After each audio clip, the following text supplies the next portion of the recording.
Simula nga po mga idol nang pumasok si Bronny James sa NBA, marami nga po ang duda sa kanyang kakayahan. At kahit man nagkaroon ito ng dissenting performance sa Summer League, patuloy pa rin naman nga po siyang binabatiko sa social media. Sa katunayan, ito lamang ang kauna-unahang beses sa history ng NBA na nagkaroon ng napakalaking pressure at expectation ang isang 55th overall pick. At ang masakit pa dyan, maging ang dating ilang mga NBA player kagaya ni Magic Johnson, binabatikos si Bronny James. Ayon nga po sa naging pahayag nito sa media, kung siya nga daw po si Bronny, sasabihan niya ang kanyang ama na si LeBron na wag muna siyang paglaruin sa Los Angeles Lakers, bagkos hayaan muna nga niyang i-develop ang kanyang skills sa G League since hindi pa siya ready na makipagsabayan sa ibang mga manlalaro. Sa madaling salita, wala itong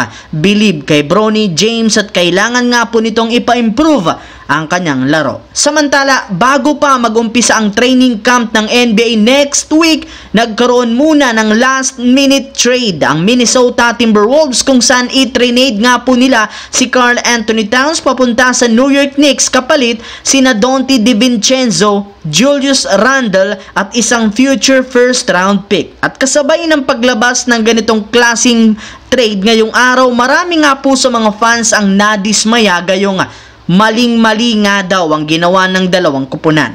Na-question nga po ang naging desisyon ng Knicks, bakit nila binuwag ang Villanova Boys sa pagtanggal kay DiVincenzo. Ngunit kahit anong ang sabihin ng ibang tao, dahil nga sa trade na ito, makakabuo ang New York Knicks ng super team na pangungunahan ng kanilang newly improved starting five na sina Jalen Brunson, Josh Hart, OG Anunoby, Mikal Bridges, at Karl Anthony Towns, habang tutulungan rin naman sila ng kanilang mga bench na sina Miles McBride, Landry Shamet, Precious Achiuwa, Mitchell Robinson, Cameron Payne at si Marcus Morris. Kaya mukhang mas mataas ang tsansa ngayon ng Knicks na makipagsabayan sa ilang mga contenders sa East kagaya ng Milwaukee Bucks, Boston Celtics at Philadelphia 76ers.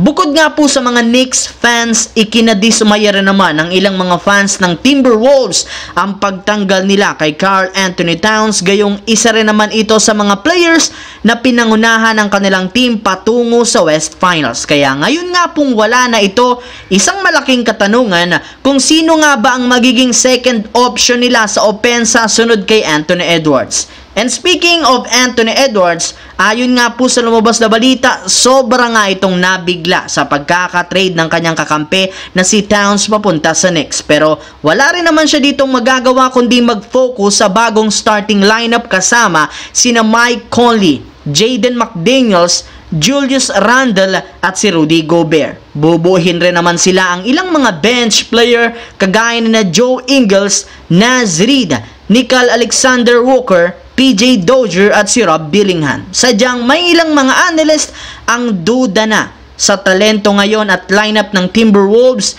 Hindi nga po nila alam kung magiging competitive pa rin sila sa pagkawala ni Karl Anthony Towns.